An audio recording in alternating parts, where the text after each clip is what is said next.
Está con nosotros esta tarde José Miguel Mulet. Muy buenas, bienvenido, José Miguel. Hola. He venido en coche. Cada vez que me llaméis vendré porque Almería me encanta. Bueno, pues este año voy a hablaros de sostenibilidad. Bueno, de eso estáis hablando todos, pero lo voy a centrar en las nuevas técnicas genómicas. ¿Por qué es lo que toca? Porque ahora mismo es lo que se está debatiendo en la Unión Europea. En el idioma castellano y en algunos idiomas latinos tenemos un problema, y es que el término seguridad alimentaria no es un término que englobe un concepto, sino que engloba dos. En seguridad alimentaria tenemos, por una parte, lo que es food safety, que lo que te comas no te intoxique, que lo que te comas no te dé un mal, pero es que también engloba otro término que muchas veces olvidamos, food security, que haya seguridad de que vayas a tener alimentos, que las estanterías del supermercado sigan estando llenas. El food security aparentemente en Europa no nos preocupa porque somos ricos, pero bastante costó en la pandemia que la cadena continuara funcionando. Entonces, hay que tener en cuenta que garantizar el suministro de alimentos quiere decir, primera, que ese suministro se siga manteniendo, pase lo que pase, y segunda, que lo que te llega al plato esté en condiciones para comer. La Unión Europea nos plantea un escenario bastante peculiar con este Green New Deal. Tenemos una estrategia de la granja a la mesa que prevé eliminar para el 2030 el 25% de insumos y eliminar que para el 2030 el 25% de la superficie cultivada en Europa sea ecológica. Y para el 2050, 50% menos de insumos y que el 50% de la superficie sea ecológica. A mí hay una cosa que me llama mucho la atención. No sé si a vosotros os pasa. Hablan de 50% de la superficie ecológica para el 2050. ¿Vosotros vais al supermercado y pedís 1 metro cuadrado de tomates? ¿Los tomates se miden en área o pedís 1 kilo de tomates? Habrá que hablar de la producción, no de la superficie. Si tienes mucha superficie, pero esa superficie no produce, obviamente la seguridad alimentaria te la estás cargando, porque tienes menos tomates y quizás no tengas suficientes para dar de comer a todo el mundo. Igual que quitar el 50% de insumos, perfecto. Si el agricultor es el primero que quiere quitar insumos, que cuestan dinero y trabajo. Otra cosa es si los quitas y no tienes nada para sustituir, o si los quitas y te hacían falta. Pero, en fin, son pequeñas cosas que igual no han acabado de ajustar. Hay que tener en cuenta que, como somos una sociedad mayoritariamente urbana, como la mayor parte de la población vive en ciudades, claro, está muy lejos de lo que es la realidad de la producción de alimentos. Parece que toda la vida ha existido supermercado y que toda la vida ha estado lleno. Claro, hay que tener un poco de perspectiva de todo lo que ha costado llegar hasta aquí. A ver, para llegar a la situación que tenemos actualmente, han existido lo que le han llamado 3 revoluciones agrícolas, que bueno, el término revolución es un poco peculiar, pero bueno. La primera revolución se supone que es el paso del paleolítico al neolítico, pasando por un mesolítico, que, hombre, llamarla revolución a un periodo que fueron 2000 o 3000 años, pues una revolución que se la tomaron con mucha calma, pero bueno. ¿Qué tuvo de especial? Pues que fue cuando aparecieron los cultivos que nos están dando de comer ahora mismo. Así en el Mediterráneo, en el creciente fértil, salieron el trigo, la cebada, la avena y frutales como la higuera o el olivo. En América, las alubias el tomate, el maíz, etcétera. Las sandías, por cierto, vinieron de África, son un cultivo africano. Bueno, África o Indonesia, está la cosa un poco complicada. Curiosamente, hay una cosa muy divertida, que es que los idiomas más primitivos, es decir, el indoeuropeo, que dio lugar a todas las lenguas europeas e indias, está muy cerca de la zona de domesticación de las plantas. Y pasa lo mismo en China y pasa lo mismo en América. Es decir, la cultura que domesticaba un cultivo era la cultura que se expandía. ¿Por qué? Porque tenía más comida. Y con eso su idioma era el que iba expandiéndose. Claro, como vengo de Valencia, tengo que ya hablar de naranjas. Las naranjas vienen de la China, sí, es verdad. Vienen de la China y concretamente de una zona que está muy cerca de Yunnan. Pero es que, curiosamente, de todas las naranjas que tenemos ahora, todas vienen de 5 especies ancestrales. De todas estas 5 especies, por hibridación y por cruces, ha salido todas las naranjas, todos los pomelos, todos los limones y todos los cítricos. Cítricos que ahora para nosotros son muy frecuentes, son muy usuales, pero que cuando los primeros griegos vieron un cítrico, no sabían lo que era, fliparon en colores. Tenían un mito que era el del jardín de las Hespérides, que habían unas manzanas de oro. Si no has visto nunca ninguna. De hecho, sabemos porque la palabra naranja no aparece en el idioma castellano hasta el siglo XV. En latín no había palabra para el color naranja. Básicamente llega cuando empiezan a cultivarse, que se cultivan ya por los árabes. Siglo XV no, me he pasado. Siglo XI, siglo XII. Curiosamente, si les llamamos cítricos, fue porque cuando llegaron los primeros al Mediterráneo, que llegaron por la ruta de la seda, cuando lo vieron era una cosa muy rara, pero olía muy bien. ¿Y qué madera olía muy bien? La madera del cedro. ¿Cómo se llamaba cedro en griego? Kidros. Y de ahí viene la palabra cítrico. O sea que tiene un nombre robado. Historias de estas, de que alimentos que parecen frecuentes son un cambio, una migración, tenemos muchas y muy divertidas y muy frecuentes. Por ejemplo, en Italia el tomate se llama pomodoro, manzana de oro. Pero si el tomate es rojo, ¿o no? Probablemente algunas de las primeras variedades que llegaron a Italia serían de las amarillas. En inglés americano, la berenjena se llama eggplant, planta huevo, una berenjena, que es morada, ¿o no? Cuando ves que hay variedades de berenjenas antiguas, como esta, puedes entender por qué le llamaron planta huevo. Y te da una idea de cuáles serían las primeras variedades que cultivaron, que no tenían nada que ver con las actuales. Muchas veces la mejora, el cambio de variedades, ha venido impuesto por circunstancias históricas. La remolacha, el azúcar, en Europa era un producto de lujo. Era un producto de lujo hasta que los árabes trajeron caña de azúcar y empezó a sembrarse caña de azúcar. Pero la caña de azúcar en Europa producía fatal porque no había suficiente calor. Entonces seguía siendo cara porque había muy poca producción. ¿Qué pasa? Cuando se expanden los imperios, España llega al Caribe. En el Caribe las condiciones para sembrar caña de azúcar eran ideales. Se empieza a sembrar caña de azúcar en todas las conquistas.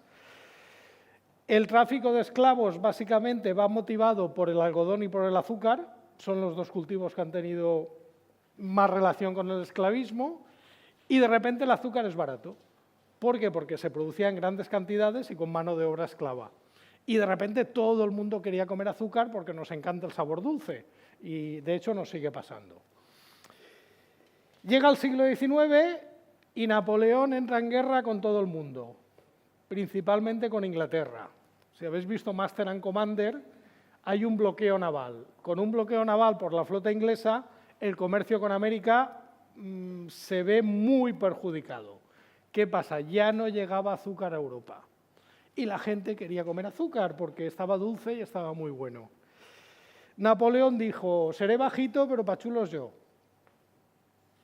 Y había un químico alemán que había descubierto que los cristales que se obtenían del zumo de remolacha eran iguales que a los de la caña de azúcar. El único problema es que se obtenía muy poco, el rendimiento hacía que no fuera rentable. Bueno, pues por un trabajo de mejora genética, en muy poco tiempo se consiguió pasar de variedades del 10% de azúcar a variedades con el 18% de azúcar, con lo cual el cultivo ya era rentable. Dejamos de importar caña de azúcar y hemos estado durante más de 100 años en Europa consumiendo azúcar de remolacha. Y todo esto viene de las guerras napoleónicas. Por lo tanto, la remolacha ha hecho más por acabar con la esclavitud que Abraham Lincoln y que todo lo que habéis visto en las películas. Ese ha sido el principal motivo. La segunda revolución verde la vivimos en el siglo XX. Este que tenéis aquí es Norman Borlaug. Cuando dicen, ¿cuál es el científico que más vidas ha salvado? Todo el mundo, Alexander Fleming, la penicilina. Ya querría Fleming. No, Norman Borlaug, vamos, se lo chorrea. No digo yo que Fleming fuera mala persona ni nada, pero a ver, Norman Borlaug, gracias a las variedades de cereales, de trigo principalmente, consiguió duplicar la producción agrícola mundial en una década. Con lo cual, la población humana pudo aumentar. Es decir, India pasó de ser un país importador de cereales y con muchísimas hambrunas a ser un país exportador de cereales gracias a las nuevas variedades más productivas. Hombre, el congreso este se llama Sostenibilidad sin postureos. ¿Queréis saber lo que es sostenibilidad sin postureos? Esta figura. Esta figura es el suelo que hacía falta para conseguir un bushel, que es una medida anglosajona de trigo, en 1940, en 1980 y en el 2019. En el 2019, con 10 veces menos tierra, se conseguía el mismo maíz que en 1940. Eso es sostenibilidad. Utilizar los mínimos recursos posibles y seguir dando de comer a todo el mundo. Porque si nos hablan de sostenibilidad, pero la producción cae, ¿qué comemos? O lo que está pasando, ¿a quién le compramos lo que nos falta? Y luego tenemos la tercera revolución verde, la de los transgénicos, que llegó a finales del siglo XX. Técnicamente un transgénico es muy fácil, copiar y pegar. Coges un trozo de ADN de un bicho y lo pones en otro. Ya tienes un transgénico. Fácil, ¿no? Claro, la definición legal dice que tienes que haber utilizado ingeniería genética. ¿Por qué? Hombre, porque toda la vida estábamos haciendo injertos. Coges una planta, metes el esqueje, lo metes en la ramita, lo atas un poco, de repente eso se fusiona y de repente tienes un almendro que te da albaricoques. O una viña que te saca merlot en una rama y cabernet sauvignon en la otra. Por cierto, ¿qué pasaba con el ADN de esas plantas cuando hacías una hibridación? Algo debían de cambiarse, ¿no? Porque, hombre, tenías una rama de albaricoques, otra de melocotones y otra de almendras. Obviamente había un cambio de ADN, o sea que estábamos comiendo fruta con los genes mezclados desde el neolítico, pero no, los malos son los transgénicos. Lo que estábamos haciendo antes, como era así natural, era más de buen rollo. Pero bueno. Bueno, sabéis que en Europa no se ha permitido sembrar, sí que se ha permitido importar, sí que se ha permitido consumir. Y de hecho, a mí me hace gracia cuando dicen, no, los transgénicos han sido un fracaso. Hombre, fracaso, ya me gustaría a mí que mi cuenta corriente tuviera ese fracaso, porque han sido la tecnología agrícola que más rápida implantación han tenido.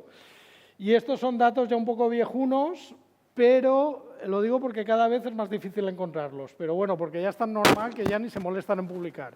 Pero bueno,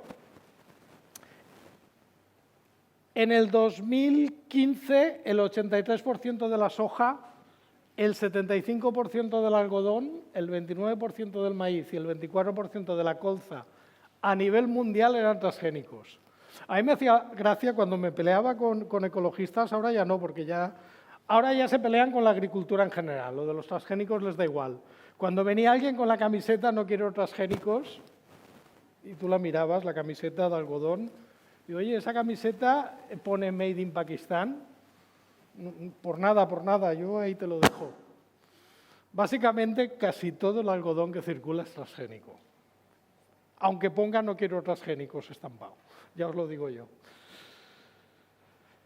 Y esto es lo que estamos viviendo ahora, el tema del CRISPR. Este señor es Martínez Mójica, que fue el señor que lo descubrió, estudiando unas bacterias que vivían en las salinas, creo que fue en Santa Pola, la provincia de Alicante, unos 200, 300 kilómetros de aquí, relativamente cerca. Siguiendo la costa no tiene pérdida. ¿Qué es el CRISPR? Bueno, para explicarlo rápido. Resulta que las bacterias tienen unos virus que les atacan, que se llaman fagos, virus que ahora están de moda porque se pueden utilizar para vacunas, para terapia del cáncer, para seguridad alimentaria, pero bueno, el tema es que las bacterias, cuando les ataca un virus, hombre, las bacterias no están tontas y se defienden. Cuando una bacteria ha estado expuesta a un virus, lo que hace es coger parte del ADN del virus y integrarla en su genoma.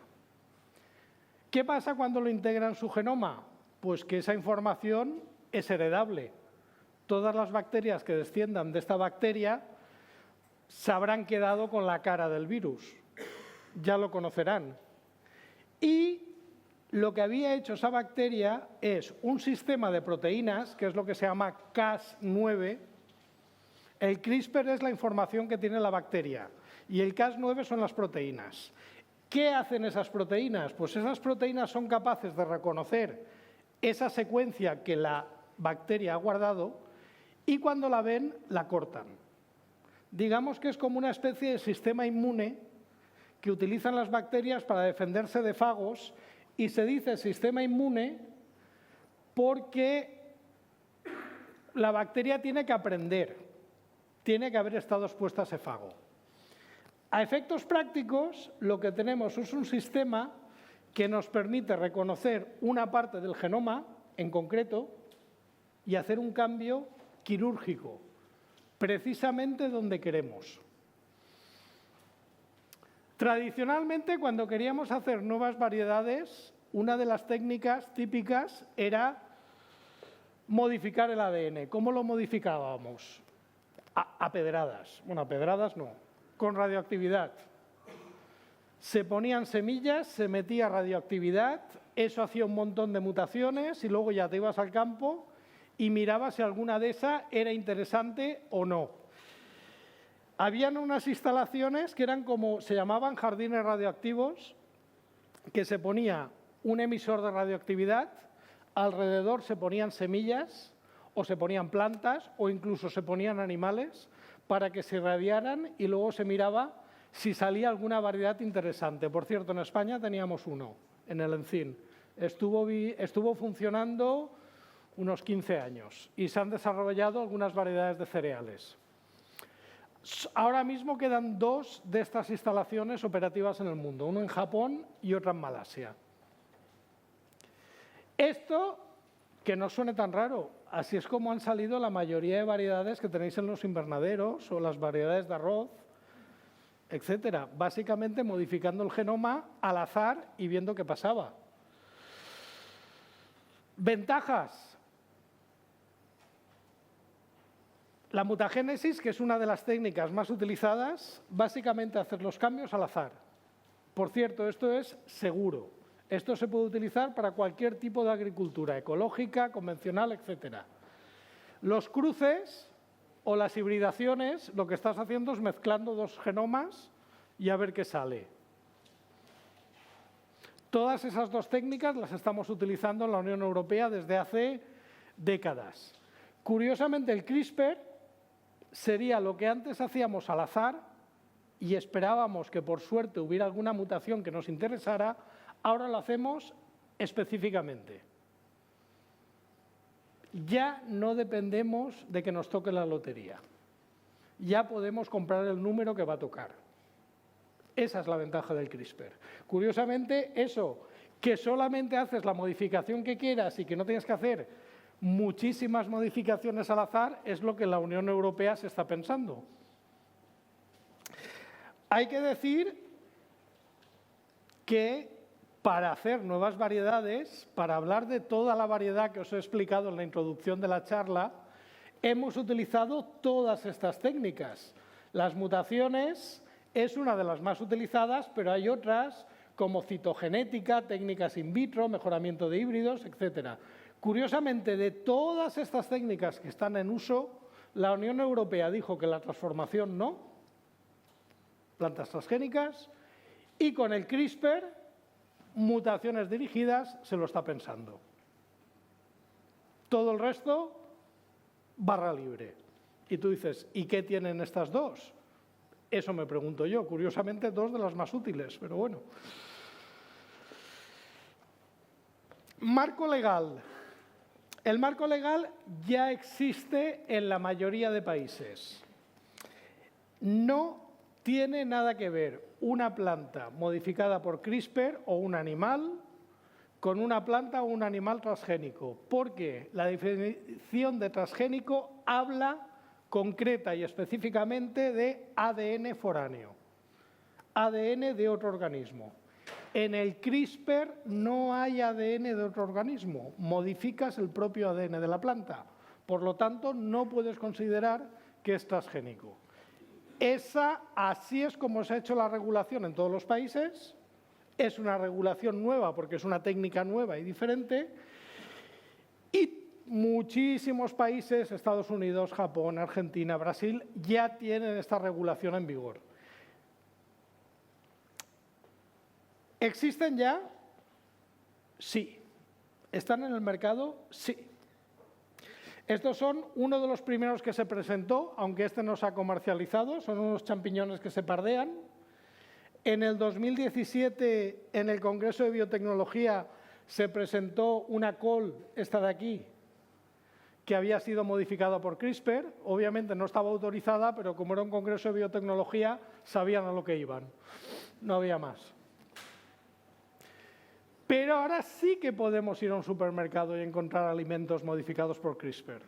Curiosamente, el país que ha tomado la iniciativa es Japón, un país que era muy antitransgénicos. Tenéis estos tomates que ha comercializado una empresa que se llama Sanatec, que son tomates que acumulan un aminoácido que se llama GABA, que se supone que son buenos para la salud cardiovascular. También os digo que las alegaciones que han hecho yo como científico las veo un poco optimistas. Hay que decir que Sanatec ha tenido una estrategia comercial muy hábil. Sanatec es una empresa pequeña y lo que ha hecho ha sido no dirigirse a los agricultores, no dirigirse a las empresas, no dirigirse a los políticos. Se ha dirigido a la población y la población es urbana. Ha empezado a distribuir las semillas gratuitamente como prueba entre agricultores urbanos y agricultores de jardín y de tejado. Y estos han sido los primeros que los han probado, se los han comido y les han gustado. Y a partir de ahí la regulación fue más fácil.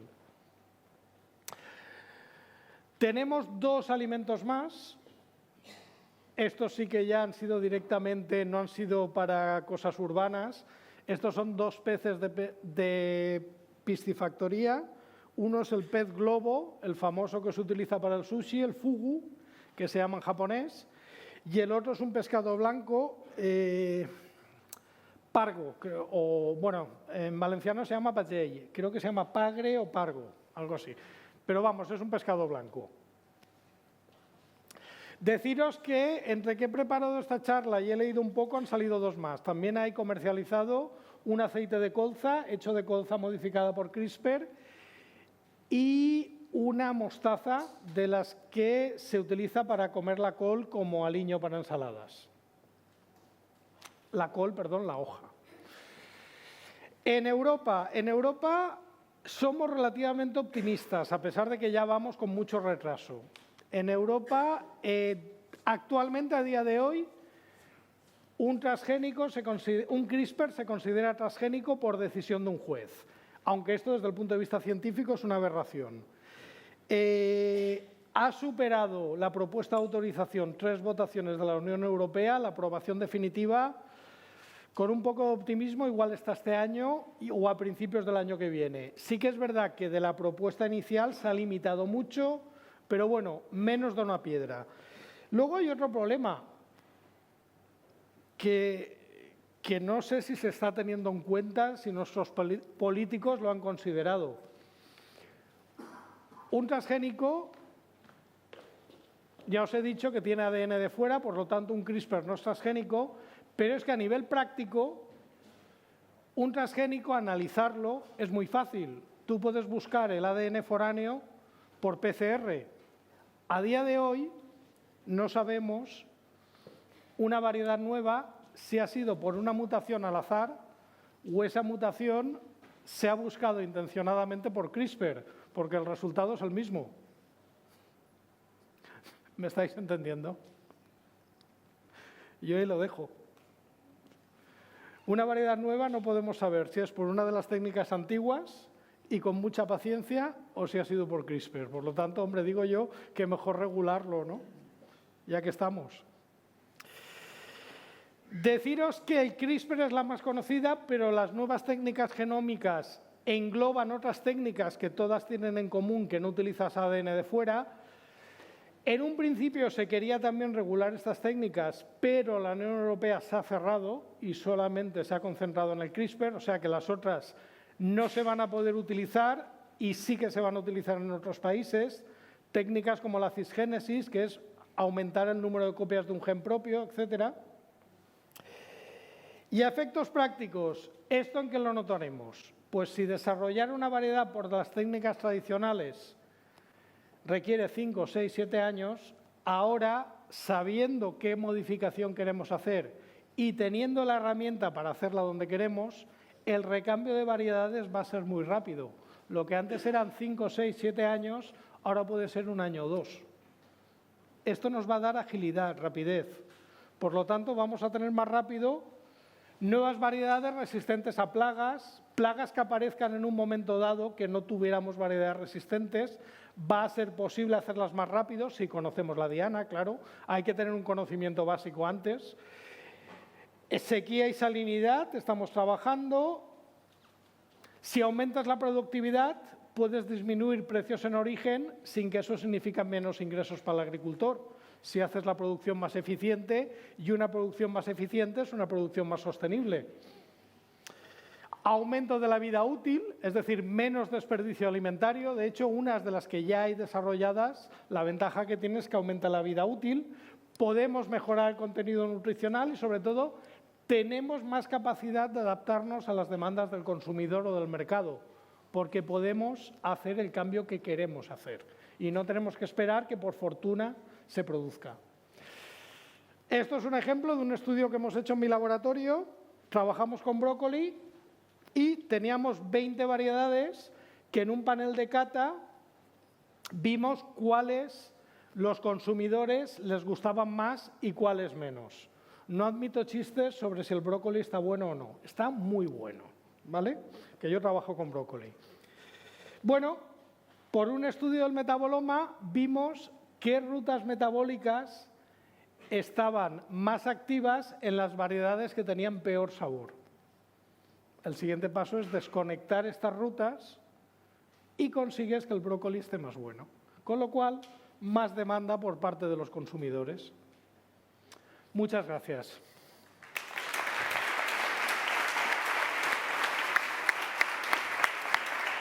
¿Hay preguntas? No te marches, José Miguel, porque me temo que habrá preguntas. ¿Lo del brócoli 5J está cerca? ¿Tú crees? Sí, hombre, ¿Sí? sí, hombre, claro.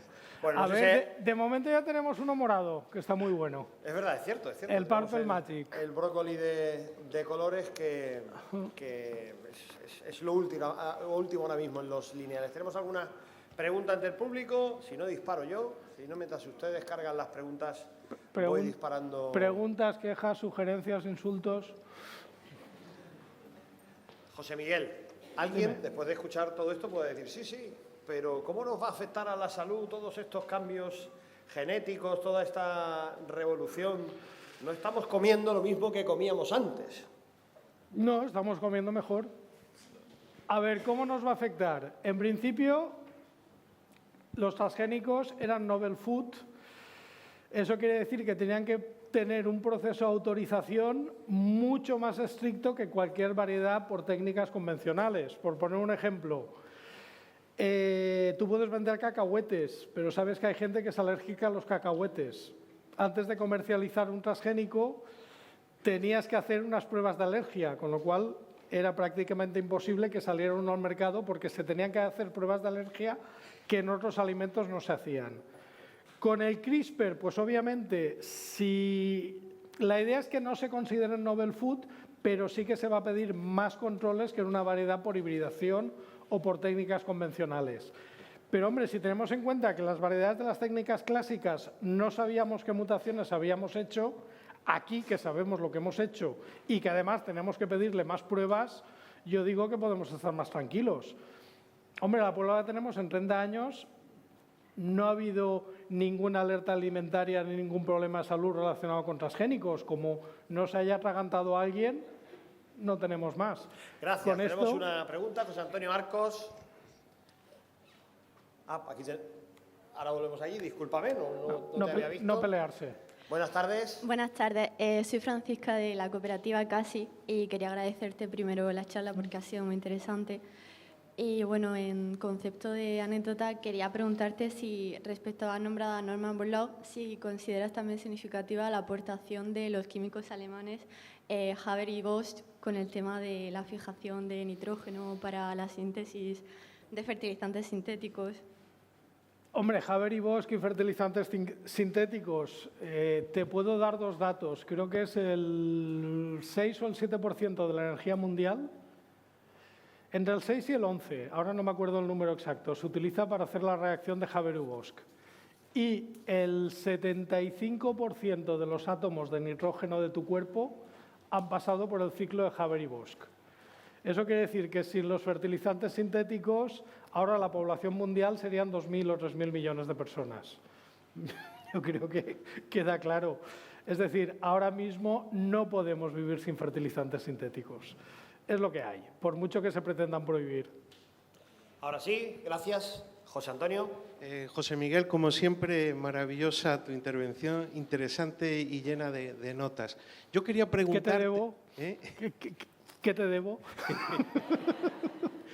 Yo quería preguntarte sobre lo último que has comentado del CRISPR y de las otras técnicas genómicas. En la Unión Europea, lo vamos a ver en los próximos meses o a principios de año, hasta qué punto se abre o no. Pero yo quería saber, en otros países, teniendo en cuenta que se va a poder pasar de 8 años a 1 o 2 años la revolución varietal, en otros países, por ejemplo, como Marruecos, México, Israel, Turquía, todos esos competidores que tiene Almería, ¿esas técnicas van a llegar allí? Sí. Porque me puedo imaginar lo que va a suponer, ¿no? La respuesta es sí. Ya está. Todas, no solo el CRISPR. A ver, tú puedes decir qué pasaba con los transgénicos. Tú aquí no podías sembrarlos, pero de repente aparecía una autorización para importar y comercializar. Con esto puede pasar lo mismo, que variedades que aquí no estén autorizadas aparezca la autorización para importar y comercializar, con la dificultad añadida de que no tienes forma de controlarlo, porque ahora mismo no hay una herramienta. Tú le puedes poner un código de barras y te tienes que creer, porque a ver, un transgénico sí que puedes hacer un análisis para ver si tiene ADN de fuera. El CRISPR no. Eso es lo que hay. O sea que el resto de zonas del mundo que hacen lo mismo que Almería van a tener herramientas que aquí no vamos a tener a disposición. ¿Por qué dejamos de cultivar algodón en España? Porque el gusano rosado acabó con todo, mientras la India y Australia estaban sembrando variedades resistentes al gusano rosado. Y con eso acabó todo el cultivo de algodón del Valle del Guadalquivir. No hay más. ¿Nos puede pasar lo mismo? Pues hombre, si no espabilamos, sí. Por eso estamos peleando en la Unión Europea. Yo ya he ido 3 veces a Bruselas a explicarlo a los eurodiputados esto que te estoy contando. Otra cosa es que luego los eurodiputados hagan caso o no. ¿Y de qué va a depender? ¿De las elecciones europeas que están a la vuelta de la esquina? Va a depender, obviamente, si queda una votación y va a ser después de las elecciones, va a depender, obviamente. Sí que es verdad que también te puedo decir que partidos que en su momento tuvieron una postura tibia o muy contraria a los transgénicos, ahora están a favor. ¿Y quién está en contra? Pues los de siempre. Ya está. Gracias, José Miguel. ¿Alguna cuestión más? José Miguel, contra el cambio climático parece que lo que menos tenemos es tiempo, ¿no? Y precisamente lo que nos ayuda a ganar las nuevas técnicas genómicas como el CRISPR es eso, ¿no? Tiempo. Sí. Es decir, tienes una capacidad de respuesta rápida que con las técnicas clásicas necesitas mucho tiempo. Tiempo que también es dinero, porque claro, si tú necesitas 7 años y lo puedes hacer en 2, son 5 años de recursos que ahorras. Entonces, ahora con esto vamos a tener una capacidad y ya os digo, en los próximos años, si ahora dicen que las variedades duran poco, ahora van a durar menos, porque van a estar saliendo continuamente. Bueno, pues si no hay más preguntas, vamos a despedir con un fuerte aplauso a José Miguel. ¿Sí? ¿Hay una más? Noemí. ¿Una más? No tanta prisa, Sí. que falta Una más Noemí. por aquí. Gracias por la exposición y por darme la palabra. Yo quería saber si puede hacer, aunque sea breve, sé que vamos muy mal de tiempo, algún desarrollo sobre las nuevas técnicas genéticas. Bueno, ha apuntado muchos temas, pero concretamente me interesa con mejoras genéticas para mejorar la calidad saludable de nuestros productos. Es decir, la hortaliza o la verdura en general son saludables, pero esos tomates igual mejor indicación o no estaba muy bien sustentada, ¿no? ¿Podemos mejorar las propiedades saludables con técnicas genéticas? Con poder se puede. También te digo, el CRISPR tiene sus limitaciones. Limitaciones es que ahora mismo es muy fácil desconectar una ruta, pero es más complicado aumentarla. Es como un botón que hacia la izquierda para bajar el volumen va bien, pero a la derecha para subir no es imposible, pero nos cuesta un poco más, por un tema de biología molecular que si me pongo a explicar lo que es un poco complejo. Por lo tanto, ¿hay algún problema de salud que sea fácil desconectando? Sí, por ejemplo, todos los de alérgenos. Un alérgeno debido a una proteína, pues ¿qué está haciendo Francisco Barro en Córdoba con el trigo? Utilizando CRISPR para quitar todo lo del gluten. Eso es fácil. Enriquecer en hierro ya es más complicado. ¿Por qué? Pues porque ahí tienes que aumentar. Curiosamente, con transgénicos se pueden hacer muy fácil y hay variedades transgénicas que tienen más hierro. Por lo tanto, ninguna técnica ha venido a quitar a las otras. Vienen a enriquecer, digamos, el maletín de herramientas genéticas que tenemos. Entonces, las espinacas de Popeye no estaban... Estaba mal calculado el hierro que tenía y además el hierro tiene fibra y la absorción es complicada. Si te hace falta hierro, es mejor una lata de berberechos. Vale, gracias por el consejo. Bueno, Popeye para los más jóvenes.